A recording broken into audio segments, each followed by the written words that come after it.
Bueno, bueno, ya haciendo la hora y un poco en honor al tiempo, queríamos nuevamente agradecerles por asistir a este webinar, que es una serie de webinars que hemos estado trabajando en materias de protección de datos y otras materias relacionadas con cumplimiento.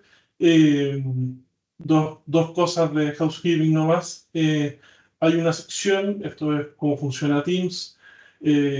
Hay una sección específica de preguntas y respuestas que está en la parte superior de su pantalla, que si lo tienen en español el Teams aparece como PIR, está al lado del globito de chat y ahí pueden hacer cualquier pregunta que ustedes quieran hacer. La idea es tener un minuto al final para poder responder preguntas. Eh, Nada, comenzamos un poco con las presentaciones de los que estamos, de los que vamos a hablar.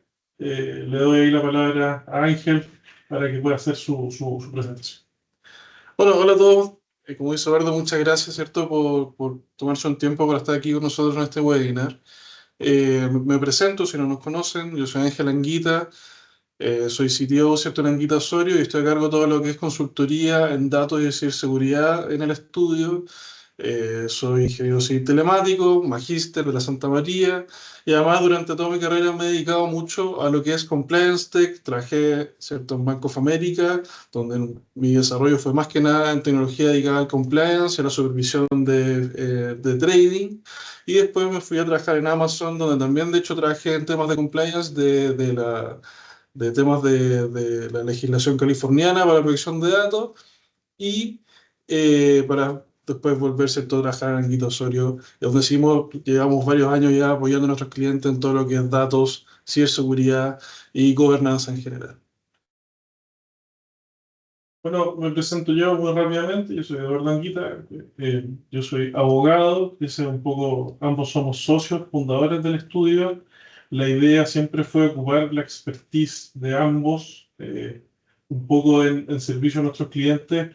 Yo llevo muchos años trabajando en materias de compliance, específicamente en implementación de delitos económicos, de la nueva ley de delito económico. Trabajo la verdad de que existe la versión antigua, la 20.393.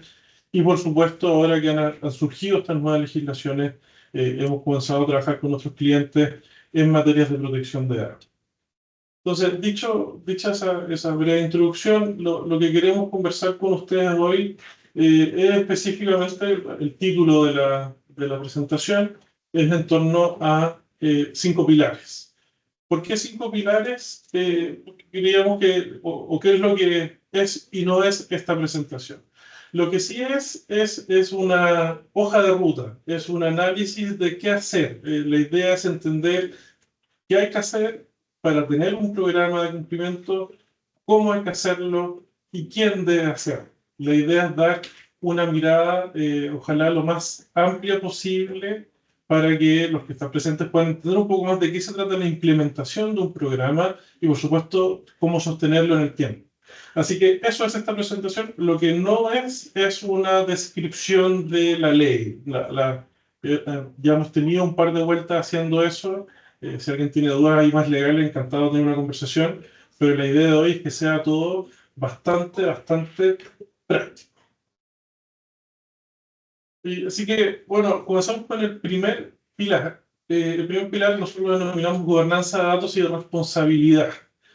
¿Qué es lo que sucede? Uno tiene una serie de datos, uno tiene una empresa, vamos a decir, la verdad es que uno no tiene tal vez nada implementado. Entonces, ¿qué es lo primero? Uno toma una decisión y esa decisión tiene que ver con la decisión de ordenar los datos de alguna forma. Decir, oye, ¿qué voy a hacer? Voy a implementar esta ley, voy a hacer el ejercicio. Entonces, a pesar de que dijimos hace un segundo que no era sobre la ley, tal vez la presentación, es ineludible hablar de los principios. La nueva norma que entra en vigencia en diciembre del próximo año, cataloga o establece ciertos principios específicos respecto de la ley. ¿Cuáles son esos principios?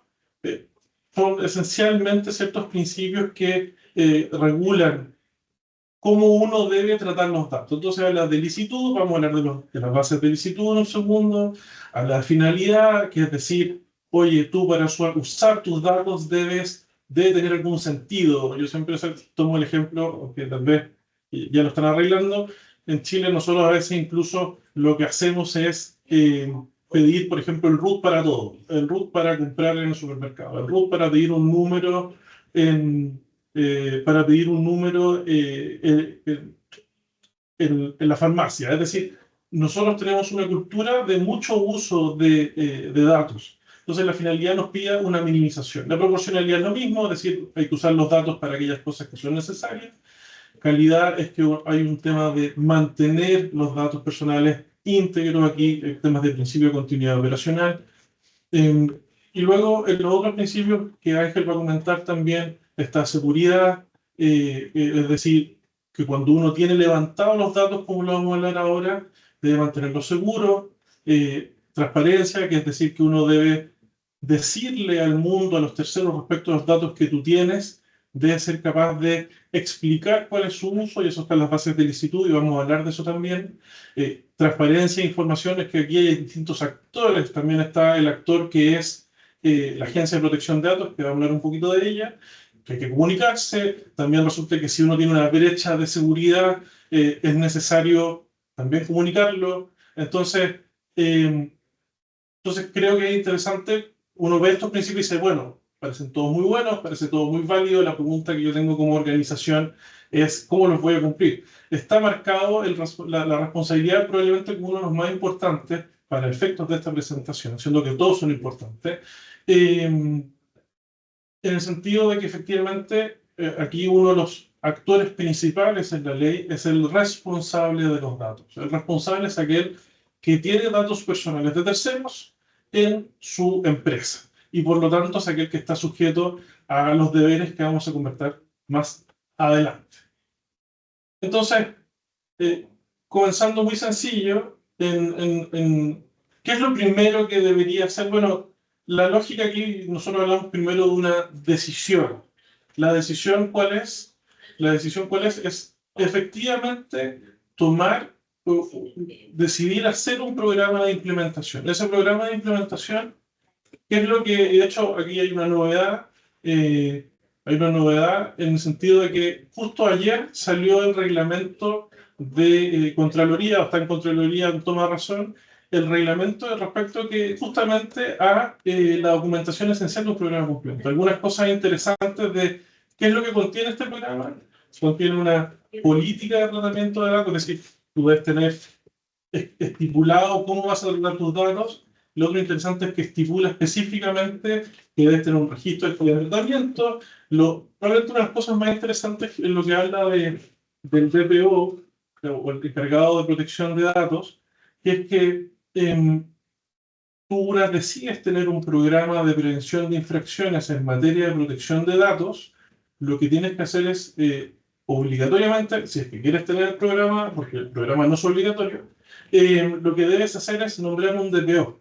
Entonces, también este reglamento habla un poco de eso. Entonces, respecto a la política de tratamiento de datos, lo hablamos, política interna de protección de datos, registro de actividades de tratamiento. Todo esto, ojo, no, lo estoy pasando rápido porque vamos a hablar un poquito cada uno en específicos para que se hagan una idea que para tomar gobernanza de tus datos, lo primero que tienes que hacer es tomar la decisión de implementar efectivamente un programa. Ese programa te lleva a tener una serie de documentos y, por supuesto, una serie de procesos, protocolos, y que además debes nombrar un encargado de cumplimiento o DPO. Estos dos temas los vamos a ver un poquito más adelante en la presentación. Entonces, con eso tal vez damos paso al primer elemento de la implementación. Sí, el primer elemento de la implementación, y aquí es donde yo creo que, solo un poco para hacer el salto de lo que decía Eduardo, que ha sido todo, ¿cierto? Los papeles, la lógica, los principios, ¿cierto? Todo lo que es un poco más del origen de la norma. Aquí llevamos de datos de fondo a qué hacer. Y el primer paso en qué hacer, nosotros lo vemos, ¿cierto? Y como dice aquí la presentación, viene, ¿cierto? Los principios, viene a hacer un levantamiento. ¿Qué tipo de levantamiento? Esto es un levantamiento clásico en ciberseguridad en lo que es datos. Es que uno identifica activos. ¿Qué son activos? Son bases de datos, computadores, correos, documentos, esencialmente todo lo que pueda tener datos dentro de su organización. Y aquí hay veces que la gente hace una broma y dice, oye, pero yo tengo un montón de computadores, tengo un montón de base de datos, la gente tiene Excel en sus computadores, ¿cómo lo hago? Y la verdad es que aquí, como siempre, hay varias alternativas y hay también varias herramientas que uno puede hacer, herramientas que se instalen en los computadores de las personas.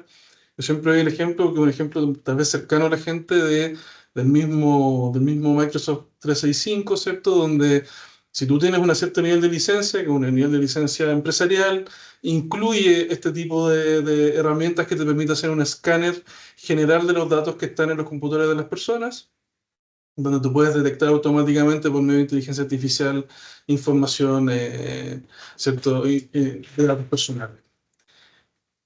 Una vez que tú tienes el levantamiento de tus activos, sabes dónde están los datos, lo que uno hace después es categorizarlos.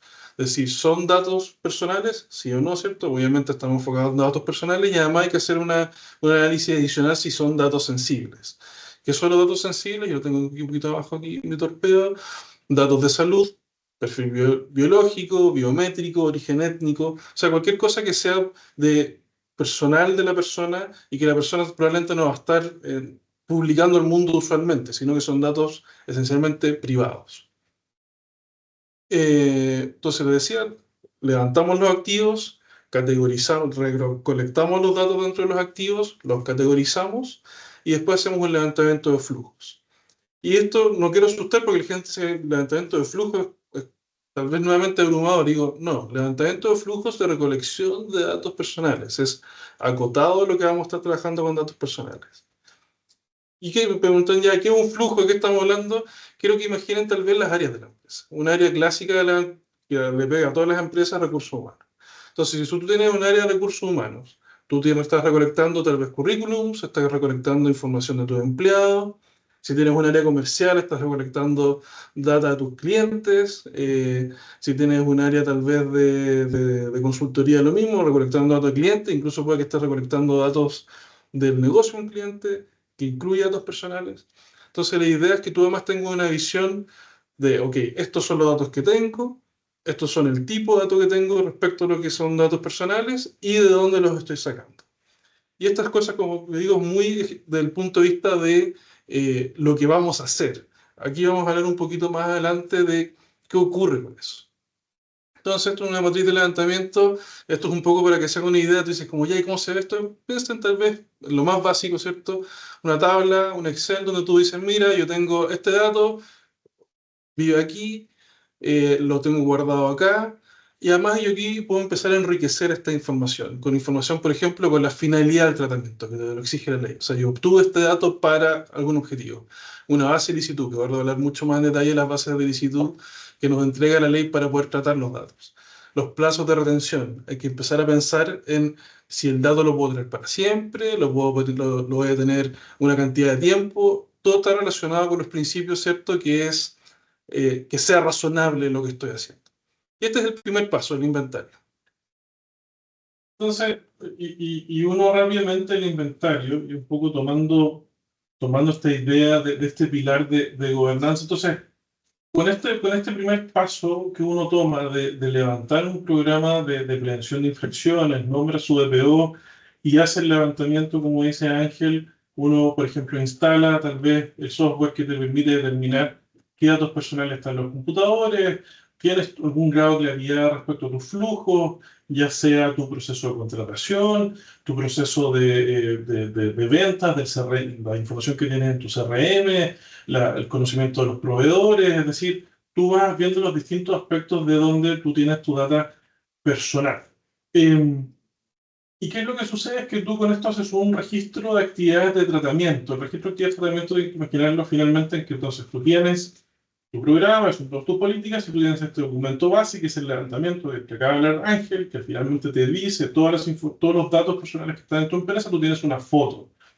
Y luego de esa foto tú le das esa operatividad que es esencialmente decir qué actividades haces con cada dato. Es decir, oye, yo tomo los datos de mis trabajadores cuando hago un onboarding, el tratamiento de datos, la creación del contrato o la creación de sus distintas credenciales al interior de la empresa, subirle una nómina, pago de sueldo, en fin, uno va determinando qué hace con cada dato. Otro ejemplo que también es usual, una persona tiene un e-commerce. Entonces, en ese e-commerce, ¿qué es lo que sucede? Que tal vez más de negocio, el usuario se sube a la página, se crea un usuario, levanta información sobre quién es él, que eso puede ser información de su edad, de dónde vive, en fin, y por supuesto información bancaria. Y además hay otra información que es interesante, y aquí es donde uno comienza a ver los distintos aspectos, porque resulta que tal vez uno tiene toda esta información que dice ya, fácil, tengo toda esta información, pero después resulta que tu e-commerce, que es lo que viene hoy día, tiene algún tipo de inteligencia artificial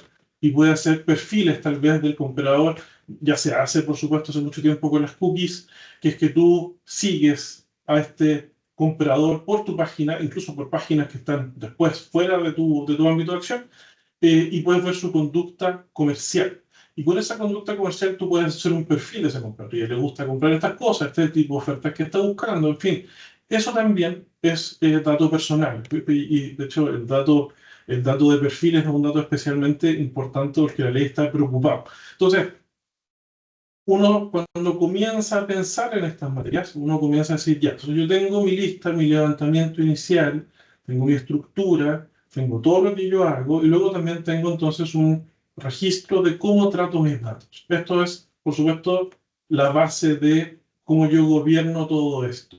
Todo lo que vamos a ver de aquí en adelante, y vamos a ver ahora la gestión de riesgo, es posterior a ese punto inicial, que es decir, oye, yo tengo mis datos, los levanté, y los uso de esta forma, y los uso, y vamos también a verlo más adelante, sujeto a ciertas bases de licitud que me permite la ley. Pero normalmente hay que imaginarse una tabla, un documento completo que toma esta información y la moviliza. Y con eso terminamos tal vez, y muy rápidamente este primer pilar, antes de darle la palabra a Ángel. Vamos a pasar al segundo pilar. Entonces, primero yo lo pienso uno dice, ¿cómo gobierno esto? Bueno, lo primero para hacerlo es que tienes que nombrar a un DPO, tienes que tener una estructura de modelo de prevención de infracciones, y luego tienes que hacer, como dice Ángel, el levantamiento, que es un levantamiento técnico, que puede ser tan manual como uno quiera o tan tecnológico como uno quiera, pero tú haces este levantamiento, entiendes cuáles son tus datos, entiendes cómo los tratas, y generas un registro de tus actividades de tratamiento. Y con eso tú ya tienes tu primera etapa más o menos cerrada. Luego entonces, una vez que tú tienes esto, ¿qué es lo que sucede? Que esto es algo que está vivo.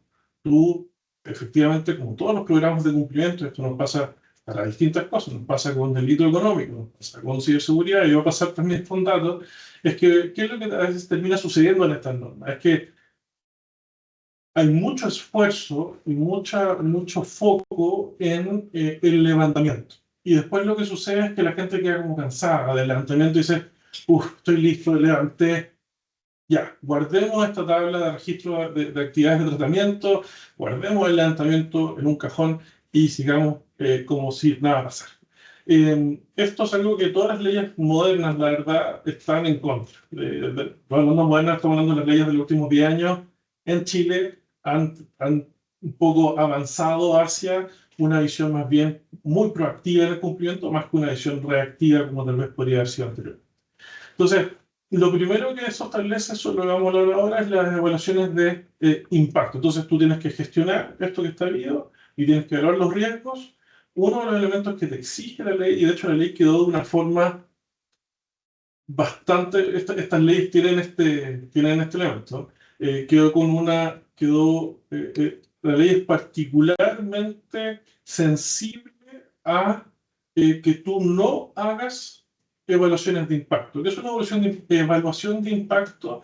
No es otra cosa que determinar, o que cuando tú haces distintos proyectos al interior de tu empresa que podrían modificar esto que tú ya tienes, que es tu levantamiento de datos, resulta que la ley dice usted tiene que hacer una evaluación. Eh, entonces, ¿qué significa esta evaluación? Es que tú decides, y aquí nuevamente vamos a hablar un poco de este equilibrio. Un equilibrio, lo tenemos ahí en un cuadrito, hay una infracción gravísima. Estas leyes tienden a tener este elemento. Si tú no haces una IPD, y por eso nos detenemos tanto en él, resulta que una omisión puede considerarse gravísima. Ahora, efectivamente, la ley, por el otro lado, dice, oye, no es que todo sea necesario hacer un IDPD, es probablemente cuando tú tienes tratamiento de datos que podría tener un riesgo para la gente. Entonces, eh, la ley pone algunos casos que son obligatorios también, y en ese sentido, hay algunos casos obligatorios, pero en ese sentido uno tiene que tener un grado de criterio, no es que cualquier cosa sea un IEP. Pero, ¿cuáles son los casos más mencionados? Por ejemplo, elaboración de perfiles. Lo hablábamos hace un minuto. Tú tienes tu e-commerce con inteligencia artificial y resulta que tienes tu e-commerce con inteligencia artificial, estás creando perfiles, que tu e-commerce no lo tenía y ahora sí lo tiene. Resulta que probablemente tienes que hacer un IEP. Tratamiento de gran escala, que también resulta, y esto nosotros nos pasó estábamos conversando con un DPO que comentaba que, claro, él tiene una empresa que era muy grande, está hablando de cientos de personas o miles de personas, y hizo una rifa y tenía un Google Form. Entonces dijo, la verdad es que era tanta gente y esto seguía una base de datos que era fuera de mi esquema usual, porque era una cuestión que habían hecho rápido, era una cuestión entretenida incluso. Dije, aquí hice un IEPD cortito, rápido, hice la revisión rápida y lo dejé registrado. ¿Por qué? Porque finalmente el IEPD se transforma, para ciertos casos, en el verdadero registro de que tú estás haciendo el trabajo, de que tú, este esquema, esta estructura de datos, tú cuando vas alimentando nuevos datos, efectivamente estás tomando, hiciste el proceso de incluirlo responsablemente dentro de tu matriz de datos. Entonces, ese es un poco el elemento. Entonces, solamente para desmitificarlo un poco, ¿cuál es el procedimiento general de un EPD? Es un proceso que no hay que imaginárselo tal vez de una cuestión muy compleja. Hay que, por supuesto, entender, describir el tratamiento, en el fondo entender qué es lo que se va a hacer. Oye, vamos a hacer una inteligencia artificial que va a entender, va a hacer un perfil de nuestro comprador en nuestro e-commerce. Tenemos que entender si eso hace sentido, tiene una base de licitud, tenemos que entender cuáles son los riesgos de que esos perfiles puedan ser utilizados para otras cosas, cómo lo vamos a comunicar, qué medidas estamos tomando. Hoy está nuestro aviso de privacidad, que se hace un perfil, la gente puede hacer un opt-out del perfil, y uno hace una serie de cosas. Obviamente que hay que hacer esto tiene que tener un registro documental, el IEPD es un documento. La ley también permite un espacio de consultas con la agencia. Aquí estamos pensando en cosas que tal vez son significativas, más que una cosita que uno hace. Tal vez tú como empresa quieres hacer un nuevo negocio y ese negocio es tremendamente intenso en datos y en perfilamiento, etcétera. Claro, eso probablemente hay un espacio para preguntarle a la agencia, que es parecido como a la consulta del servicio, en el fondo, donde tú vas a poder tener una interacción con la autoridad y, por supuesto, protegerte a ti mismo si es que la autoridad va a tu favor. Eh, y, por supuesto, hay que hacerle seguimiento, hay que implementarlo, hay que actualizar el RAT, hay que actualizar los registros, pero finalmente si ustedes van tomando un poco la forma del mundo, de las cosas, uno al final que tiene entonces, nuevamente los que se mueven en compliance y tienen matrices de riesgo, tienes tu documento base, que puede ser un Excel al principio. Obviamente que hay muchas herramientas tecnológicas que ayudan a este proceso, y luego tú tienes tu base de datos con todas tus evidencias de que has hecho un poco el trabajo, y entonces tú vas alimentando vas alimentando tus documentos con el IEPD, que aparte se transforma en un registro concreto de que estás haciendo las cosas bien. Entonces, claro, dicho eso, pasamos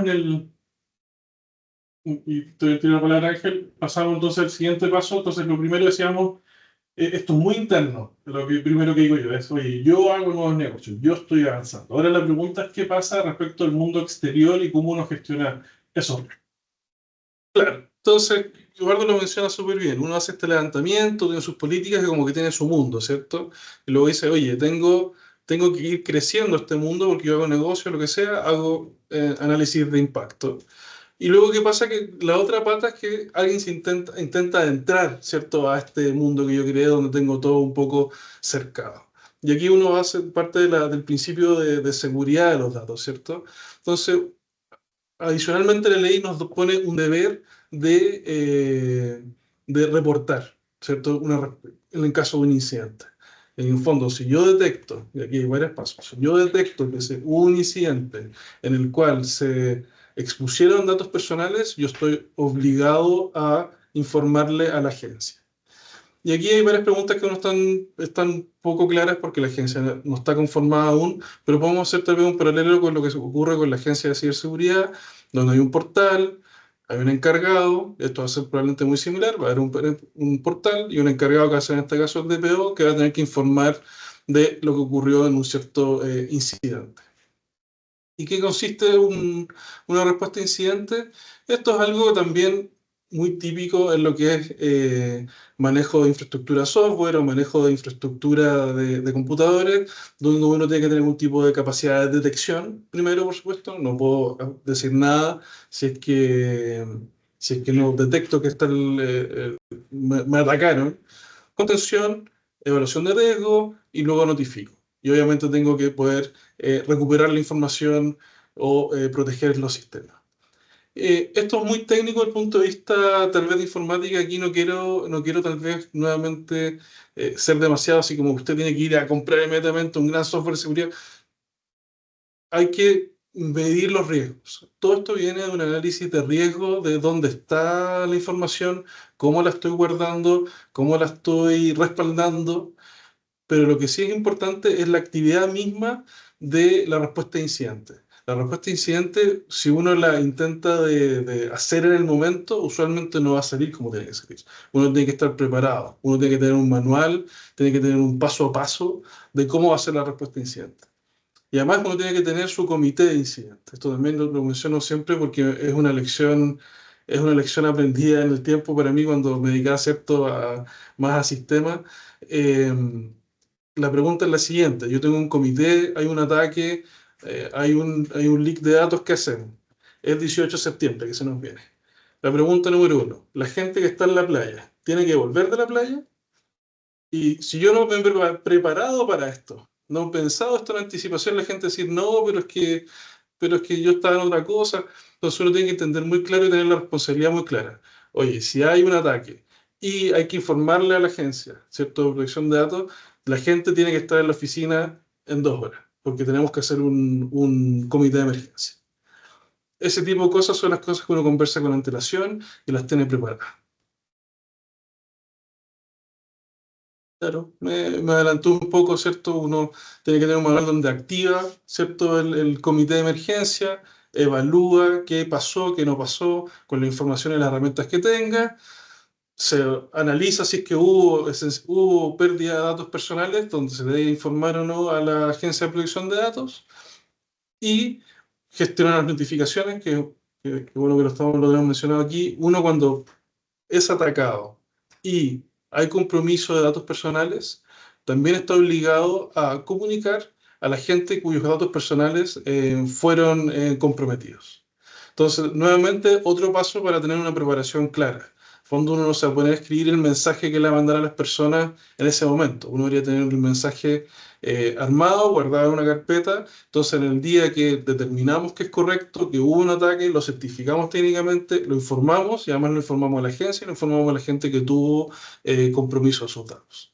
Y obviamente hay que hacer una remediación del punto de vista técnico, ver el ataque, si fue un firewall, si fue un ransomware, lo que sea, y hacer ¿cierto? Las tareas de remediación necesarias. Y aquí hablamos un poquito más de las medidas técnicas mismas. Tenemos técnicas, ¿cierto? Como cifrado, controles de acceso. Aquí tal vez las más importantes, lo voy a mencionar todas rápidamente, pero algunas muy importantes. Controles de acceso es una principal y una que la mayoría de las empresas pueden ejercer con lo que ya tienen. Digamos, muchas veces pasa que uno llega a una empresa y todo el mundo tiene acceso a la carpeta donde están todos los datos de todas las personas. Eso es un primer paso que es fácil de lograr porque la mayoría de los sistemas ya traen sistemas de control de acceso.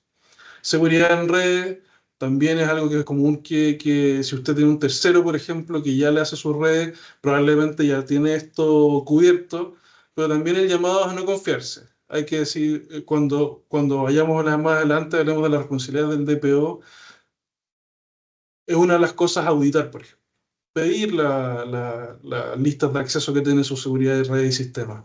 Pedir que le digan cómo está configurado su firewall porque muchas veces sucede que las configuraciones son súper genéricas y tal vez no corresponden al nivel de seguridad que tú esperas para el sistema que tiene datos personales. Hablamos de evaluaciones regulares y hay medidas organizativas que son como la formación, por supuesto, formación continua, capacitación, vamos a hablar más de eso, las políticas, ya hablamos de eso. Seguridad física, otro punto que también es relativamente fácil en ejecución, pero muchas veces las empresas no lo tienen tan claro. Puede que haya un control de acceso al edificio, un control de acceso a la puerta principal, pero nada más. ¿Qué significa? Que si yo tengo centros de cómputo o tengo también no tengo centro de cómputo, pero sí tengo equipamiento de red. Está dentro de una puerta que cualquier persona puede entrar sin ningún tipo de control. Esos son el tipo de cosas que uno tiene que ir midiendo acorde al riesgo que encuentra dentro de su organización.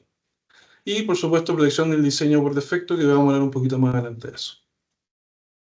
Entonces, nuevamente siempre intentando ir recapitulando, entonces lo encontramos en la gestión de riesgos. Ángel ha hablado de un poco la parte, hay un elemento, por supuesto, en la gestión de riesgos que tiene que ver con algo técnico. Nosotros hablábamos, por supuesto, al principio de las evaluaciones de impacto, que es una gestión tal vez de, voy a revisar, de analítica, de pensar, pero por supuesto hay elementos que, como dice Ángel, son técnicos. Aquí los datos personales, y esto es un poco la lógica del dato personal, es un elemento valioso de la empresa. Es decir, si la empresa en ella tiene datos personales, esos datos personales son buscados por terceros que quieren tener acceso a ellos. ¿Por qué? Porque esos datos permiten hacer perfilamiento, permiten hacer después otros tipos de ataques. Entonces, efectivamente, esta norma, y esto conecta también con la norma, la nueva ley marco de ciberseguridad para aquellas empresas que están en las industrias reguladas de esa ley, que efectivamente resulta que tú hoy día hay dos normas que hablan de ciberseguridad, una mucho más intenso que la otra, pero resulta que si tienes datos personales, que al final todas las empresas lo tienen, la ley por el principio de seguridad y por lo que comenta Ángel, efectivamente, que tú tienes que, y esto es interesante, porque estas dos cosas que habla Ángel son efectivamente cosas que uno después debería demostrar ante la autoridad. Entonces, aquí estamos hablando de casos donde ya esa seguridad que tú implementas puede ser quebrantada o puede en el fondo sufrir un ataque que efectivamente logra penetrar a la defensa. Tú lo que vas a tener que demostrar ante la agencia para efectos de disminuir multas, o ojalá eximiste de ellas, es demostrar que tú habías cumplido con este principio. Y por eso finalmente uno dice, bueno, ¿de dónde uno parte? Uno parte de las cosas más sencillas, como decía Ángel, desde el usuario, y uno puede llegar hasta cosas más avanzadas. Por supuesto que controles de acceso, tanto el software como control por tarjeta para entrar a una pieza donde haya información, donde haya acceso a servidores, también es interesante. Entonces, hay un elemento, entonces habíamos hablado de las evaluaciones de impacto, hablamos del tema de cuando hay una brecha, la importancia de estar preparado, y ahora también hablamos de la gestión de encargado de transferencia internacional. Aquí, ¿qué es lo que sucede? Y esto nuevamente es un análisis interesante.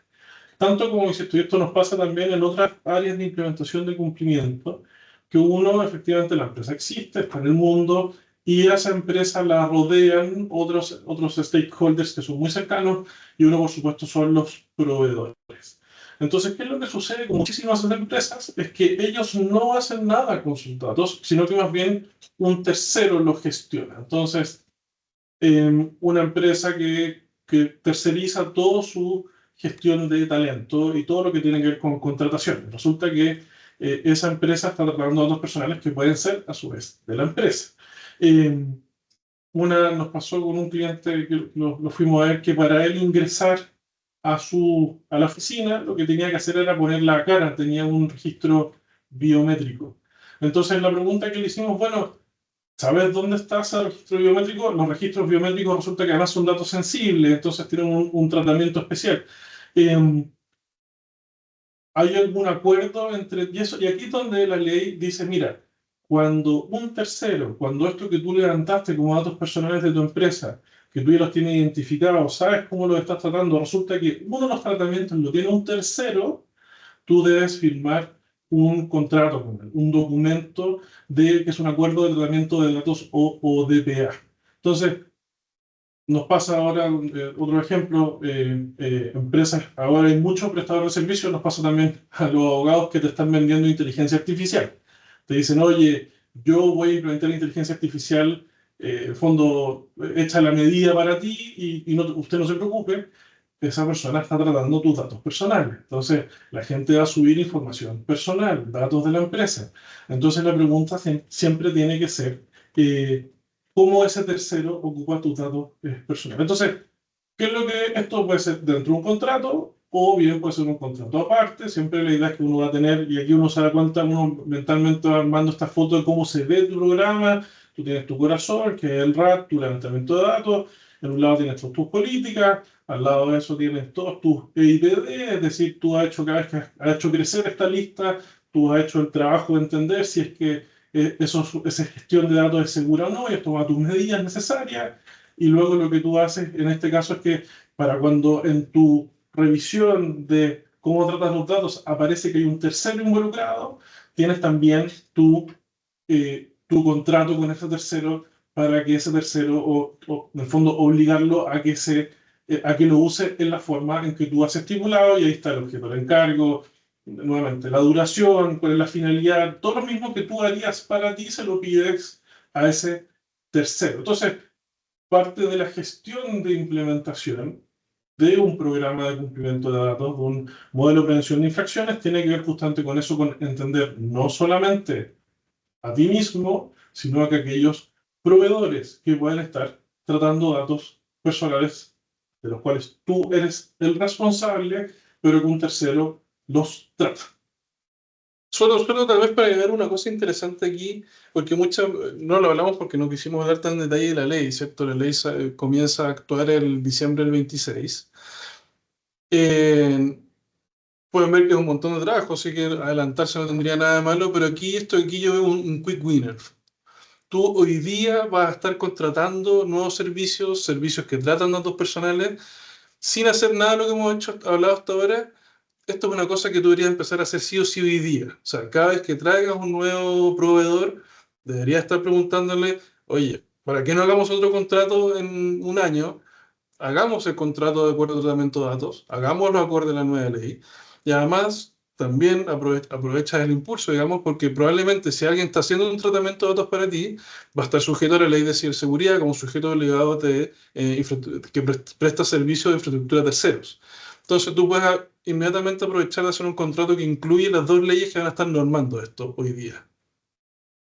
Tal cual. Y el otro elemento, y nuevamente aquí lo pasamos rápidamente, referencia internacional, eh, ¿a qué nos referimos con esto? Esta ley también, nuevamente, tiene una expectativa como de contención, sinceramente. Es decir, tú tienes que saber dónde están tus datos, tienes que saber para qué los usas, tienes que saber los terceros que los usan. Y aquí el otro elemento es si es que tú transfieres datos a el exterior. Esto pasa muchas veces cuando hay empresas con varias jurisdicciones multinacionales, que hay información que se maneja centralmente, a veces son información estadística, a veces información comercial, el CRM se comparte entre todo el mundo. Entonces, ¿qué es lo que significa? La pregunta es, cuando un dato ya no está localizado en Chile, todas estas normas, y esto es algo que tomamos de GDPR, lo que dice es como, bueno, si tú pudieras traspasar los datos a jurisdicciones menos protectora de los datos, resulta que efectivamente esta ley podría bypassarla por simplemente armar jurisdicciones o tener todos tus datos en jurisdicciones donde sea más fácil o menos exigente la norma.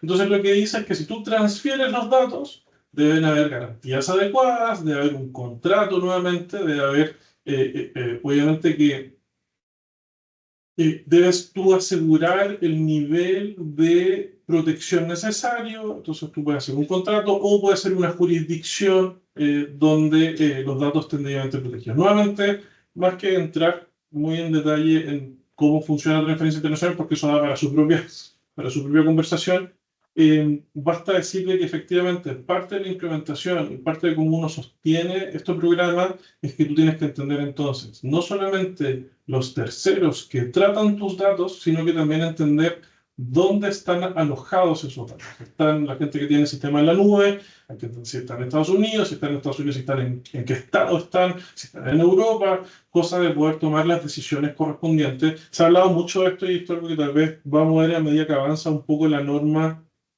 y la agencia tiene la oportunidad de dar algún dictamen o instructivo al respecto, porque por supuesto muchas cosas que están en la nube, que están en Estados Unidos la verdad es que su norma de protección de datos, descontado California, que tiene una norma propia, no están protectos. Entonces, ya salió la discusión de, bueno, ¿cómo lo vamos a hacer con AWS? ¿Cómo lo vamos a hacer con los servidores en Google que están en Estados Unidos?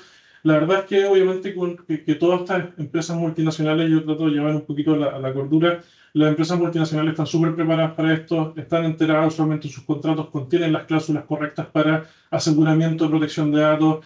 Es algo que por supuesto, ahora, que eso exista o no exista, es algo que por supuesto hay que revisar y tiene que ser parte de tu análisis en la lógica de la transferencia internacional de datos y entender entonces dónde los datos están alojados.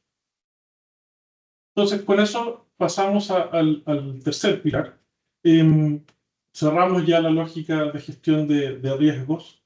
Entonces, ¿cuál es el tercer pilar? Nosotros hablamos de derechos y transparencia. La ley, que es una de sus grandes novedades probablemente, cambia radicalmente la carga de quién está en fondo, quién es responsable y qué es lo que tiene que hacer respecto a los datos. Entonces, ¿qué es un elemento crítico? Es que entonces tú tienes datos dentro de tu empresa, pero esos datos refieren a terceros, refieren a personas que son los titulares, digas la palabra, de los datos.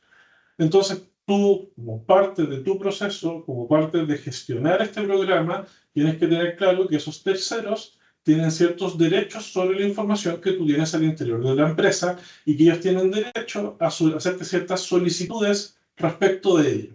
Y estos son los famosos derechos ARCO. Entonces, muy rápidamente, si lo subo un poquito, Ángel, muy rápidamente solo entenderle que esto es un proceso. Entonces, la ley dice, oye, tú debes tener un mecanismo, entonces, de comunicación con el exterior. Es decir, debe haber algún lugar, forma, canal, página web, lo que sea, correo electrónico, donde tú puedas ejercer estos derechos. Entonces, debe haber un espacio en tu empresa, ya sea usualmente en las páginas web, donde una persona puede pedir sobre sus derechos, hacer efectivos sus derechos. Es interesante también de que la ley da plazos a las empresas para cumplir con estas solicitudes que vamos a hablar un poquito más adelante en el catálogo de los derechos de titular. Pero es interesante entender porque normalmente los plazos son bastante breves. Estamos hablando de plazos que son plazos, por ejemplo, 30 días, parecía lo que tenemos para la ley Karen, que resulta que es muy difícil hacer investigaciones o levantar información en ese plazo. ¿Qué es lo que sucede? ¿O qué es lo que va a suceder?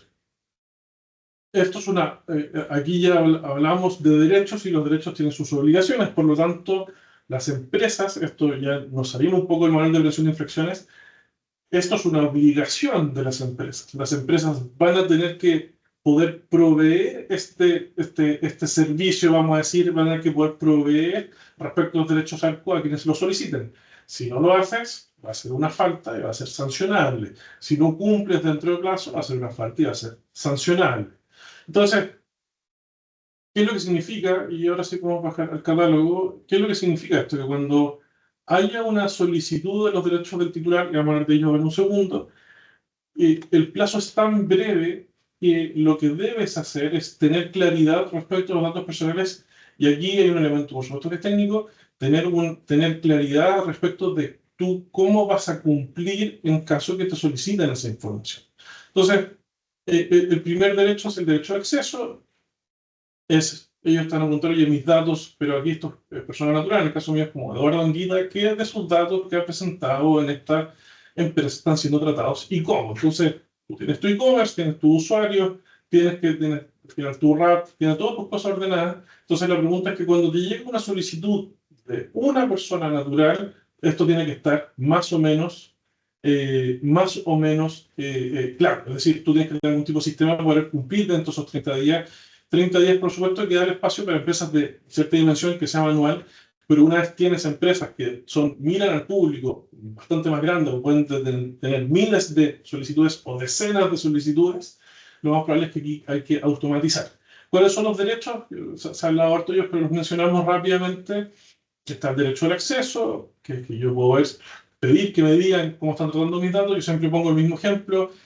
Si tú vas a Spotify, tú en Spotify puedes decirle, si en Spotify, digan usted todo lo que hace, y estas empresas que son más tecnológicas, lo que terminan haciendo es que te dicen esencialmente todo. Dicen, usted ha escuchado cantadores de música, usted ha escuchado estas canciones en este orden, estas son las músicas que a usted le gusta, este es su perfil, esta es la canción que a usted le gusta, y así sucesivamente. Entonces, y ese es el derecho de acceso. Entonces, los otros derechos son rectificación, que es que tú, si hay algún error, puedes pedir que se repare, supresión, puedes pedir ser eliminado. Ojo, en el derecho de supresión siempre entramos como en los conflictos. Si tú, por ejemplo, para poder cumplir o servir un contrato necesitas los datos personales, tú tienes una base de licitud que va a hablar inmediatamente del contrato.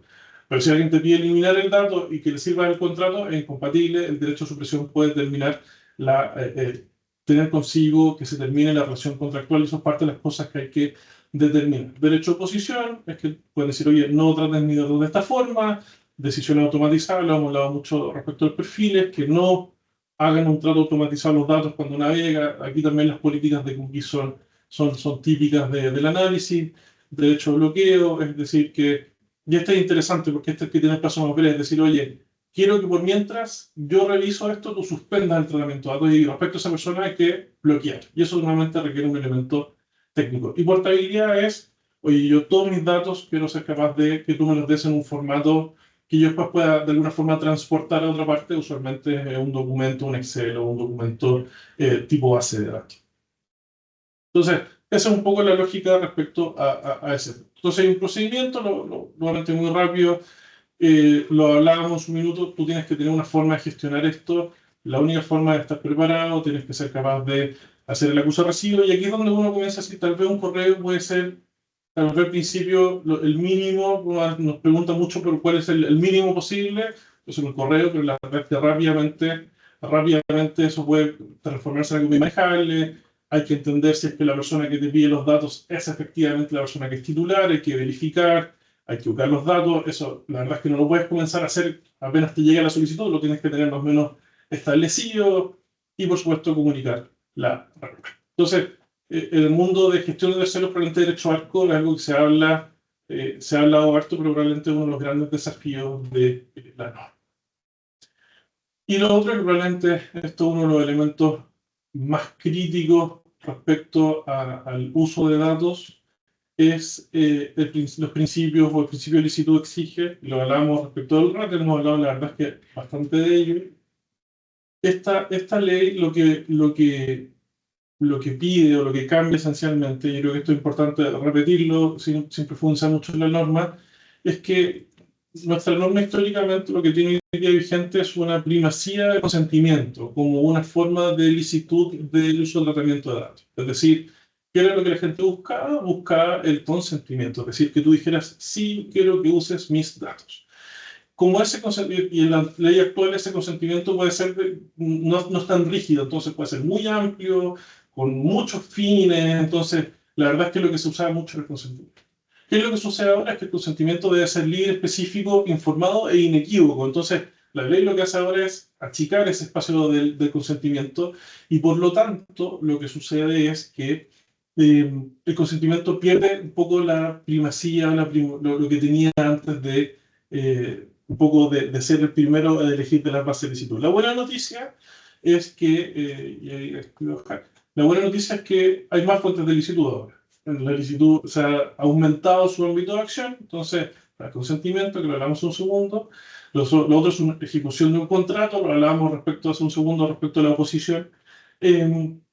Si yo necesito para mi servicio específico, para lo que voy a hacer, necesito tus datos para poder prestarte el servicio para el cual tú me contratas, por supuesto que eso queda sujeto a la base de licitud del contrato. Entonces, lo que nos digamos un poco más esto, lo que hemos visto con mucha intensidad es que, claro, uno inmediatamente comienza a pensar, bueno, ¿qué contratos tengo?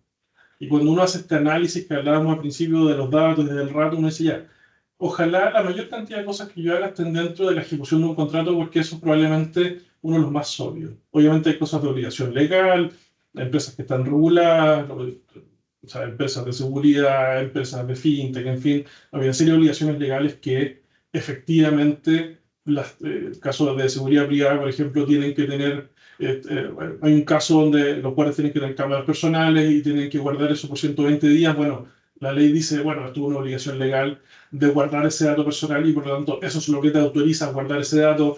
Se habla también de la ley de seguridad privada, por ejemplo, que tienen que guardar las patentes de los autos que entran a la empresa, también está autorizado por ley, en fin.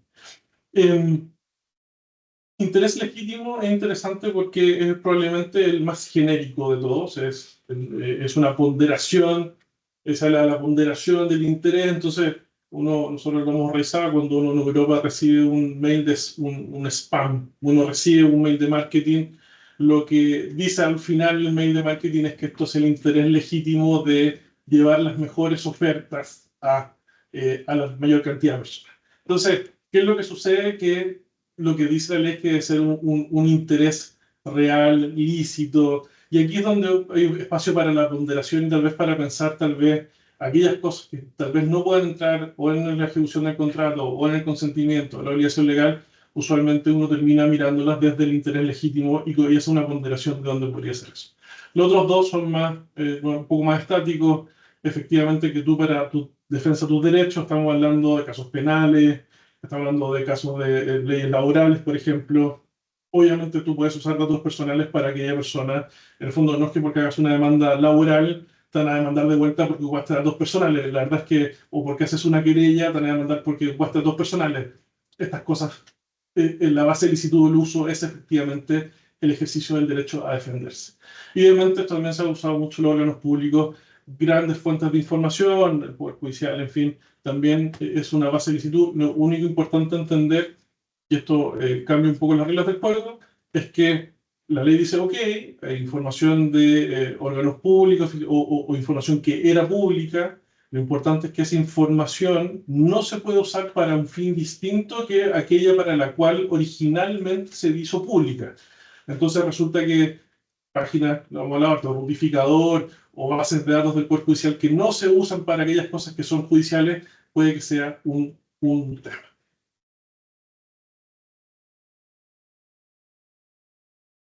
Entonces, eh, ¿qué es lo que entonces hemos estado hablando un poquito de la transparencia?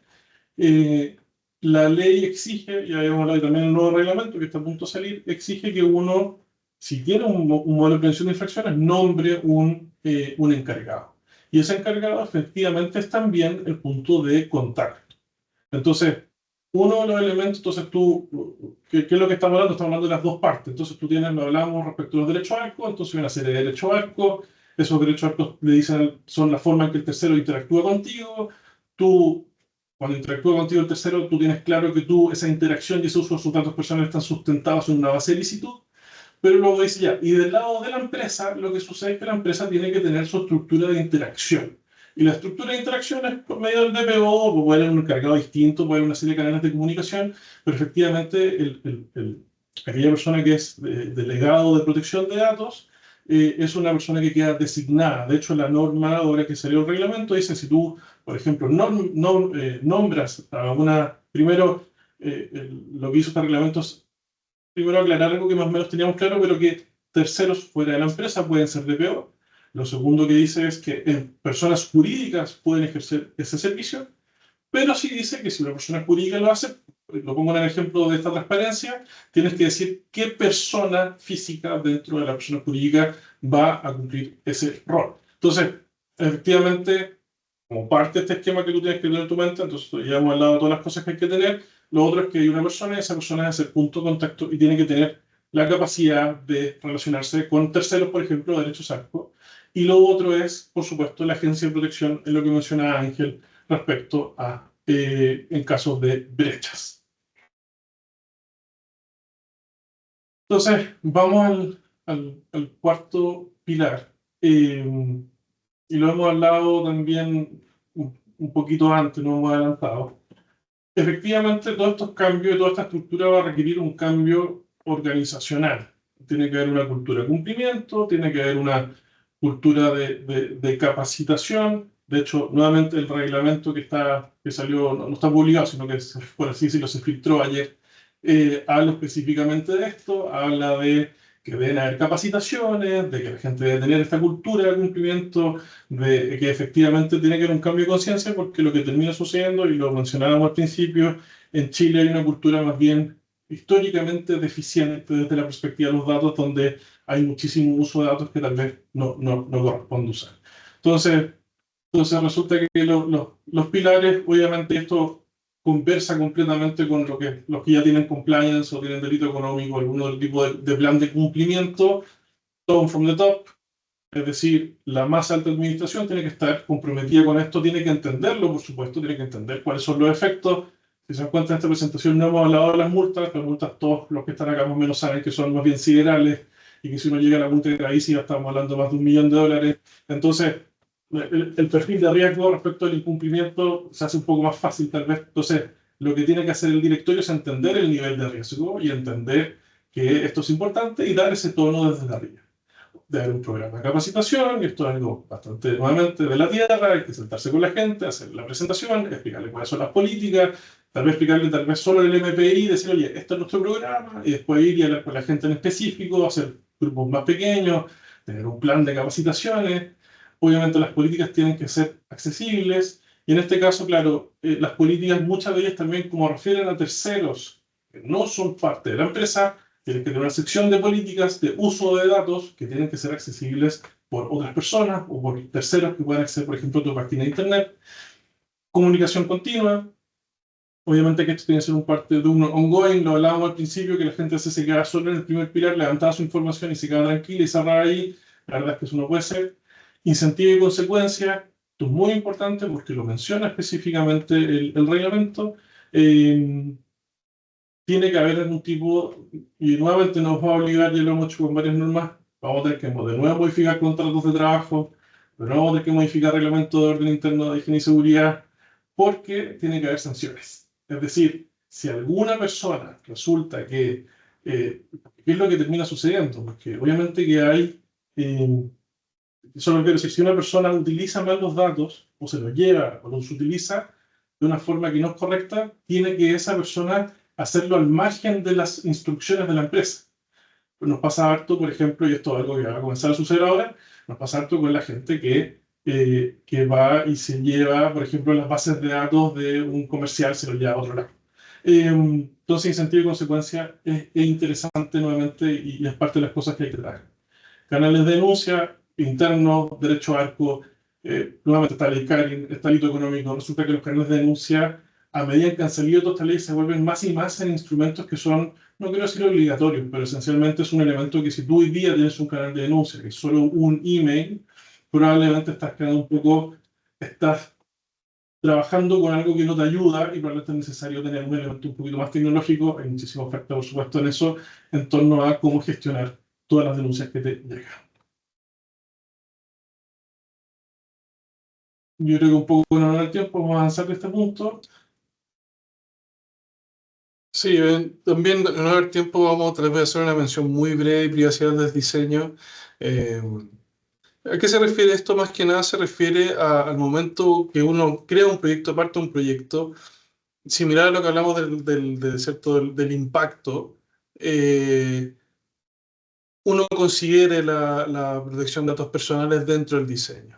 Esto tiene mucho que ver con el diseño, digamos, de software o diseño de aplicaciones o diseño de proyectos de informática y son prácticas usuales. Digamos. Son prácticas donde uno, además de hacer todo el diseño técnico, todo el diseño de flujo, digamos, duro de la aplicación, además considera los datos personales, dónde van a quedar, qué tipo de datos, qué tipo de seguridad va a necesitar la aplicación, dados los datos, etc.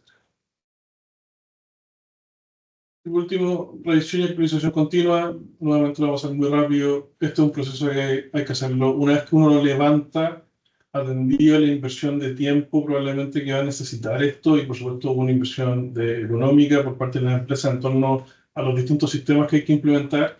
¿Qué es lo que hace sentido? Porque finalmente no logras el objetivo, que es proteger a la empresa si es que esto no es continuo. Es decir, tiene que tener dentro de sí mismo alguna estructura de continuidad.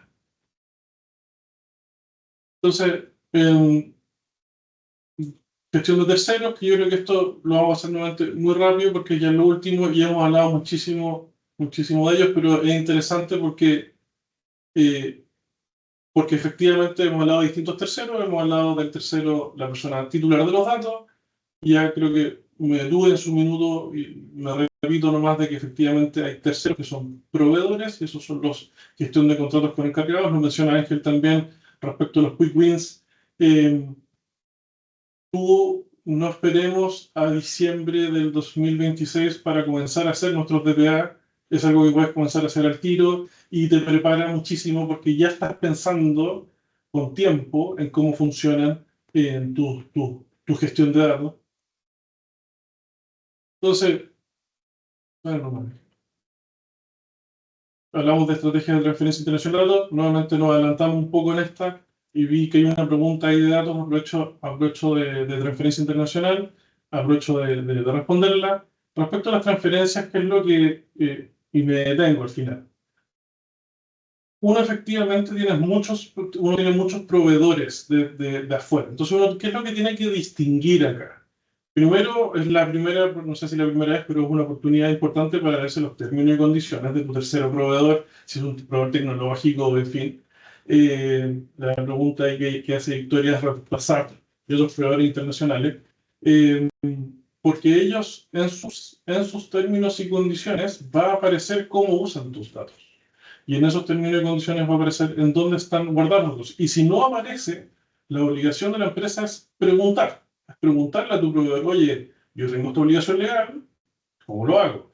Y efectivamente, como lo mencioné al principio, la mayoría de los proveedores internacionales de algún tipo de nivel o rango, efectivamente, tienen esto bastante capturado. O sea, esto es una cosa que no es una pregunta inusual para ellos, ni mucho más. Entonces, y llegamos nomás hasta el DPO. Nosotros, esos son los 5 principios, o los 5 pilares que hablábamos nosotros. En el fondo, si se dan cuenta, lo único que estamos intentando hacer es pensar, y ojalá ahora tengan esta mirada un poquito más en 3D, de cómo se ve un programa respecto de sí mismo, respecto a la empresa, a los documentos que genera, respecto a la interacción con terceros, ya sea proveedores, ya sea la agencia, ya sea los titulares. Y efectivamente esto es una presentación adicional que no la vamos a alcanzar a hacer ahora, que tiene que ver con cómo en el fondo la persona, que es lo último que mencionamos, el DPO, o el delegado de protección de datos, es aquella persona que organiza todo esto finalmente. Entonces, ¿qué es lo que sucede? Esto, tanto como ley de delito económico, ley CARI, en ley de ciberseguridad, nosotros mencionamos siempre, estas normas lo que generan es una obligación de fortalecer las áreas de cumplimiento, porque finalmente lo que sucede es que estas normas son todas en el aspecto preventivo, es decir, las normas se esperan a que tú no cometas la infracción y ponen sanciones enormes si lo hacen, eh, y ponen sanciones enormes si lo hacen. Entonces, efectivamente, solo para cerrar esta idea, hay una función que es particular, nueva, que se genera, que no es ya cómo haces tu programa, sino que tal vez va a ser objeto de otro webinar, es qué hace la persona que queda responsable del programa. Y dicho eso, con eso terminamos. Si quieren, al final, Ángel. Muchas gracias por su tiempo. Vamos aquí, hay algunas preguntas que las que vamos a intentar de atender. Vimos la pregunta de Victoria, y espero haberla respondido, si no, para comentarlo. Guillermo nos dice, bueno, una empresa con mucho flujo, los ratios son un buen desafío. Mira, nosotros lo vemos harto para delitos económicos también, que te obliga a revisar tus procesos. ¿Qué es lo que hay que hacer? Primero, uno, no hay que abrumarse. Y como lo mencionaba Ángel, uno lo que comienza a hacer es, o lo que nosotros hacemos muchas veces, es que vemos el organigrama. Decimos, ya, ¿qué áreas tiene esta empresa? Entonces decimos, mira, recursos humanos, ya, los recursos humanos. Veamos cuáles son los flujos de recursos humanos, cuáles son los datos de recursos humanos. Listo. Oye, comercial. ¿Cuáles son los datos que tiene comercial? ¿Cómo los registra? Oye, compra bases de datos. ¿Qué es lo que hace exactamente comercial? Oye, operación. ¿Qué hace operación? ¿Qué datos tiene? Entonces, uno, cuando intenta de verlo desde la racionalidad del modelo de negocios, que uno intenta entenderlo desde esa perspectiva, probablemente sin duda es un tremendo desafío, pero finalmente uno trata de estructurar en forma muy racional y muy desde la óptica de cómo está armada la empresa. Porque si no, claro, uno, si va tomando el hilo de dato por dato, uno se puede volver esencialmente loco. Ya, Rachel, un segundo. Solo tal vez para también agregar a la idea de la complejidad que tiene esto, que nos pasa mucho, o sea, la gente conversa, hacemos esta presentación y es mucha información y son varios pasos. Y la gente un poco se abruma. No es nuestra intención abrumar. Lo que nosotros queremos decir es que esto no es una carrera corta, digamos, no es una carrera de 100 metros, es una maratón. Y obedece mucho a la gestión de riesgo de la empresa.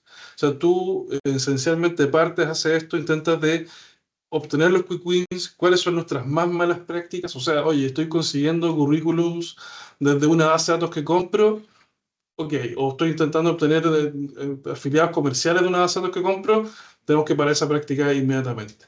Los contratos, ¿los estoy haciendo? Sí, los estoy haciendo con anexo de datos, perfecto.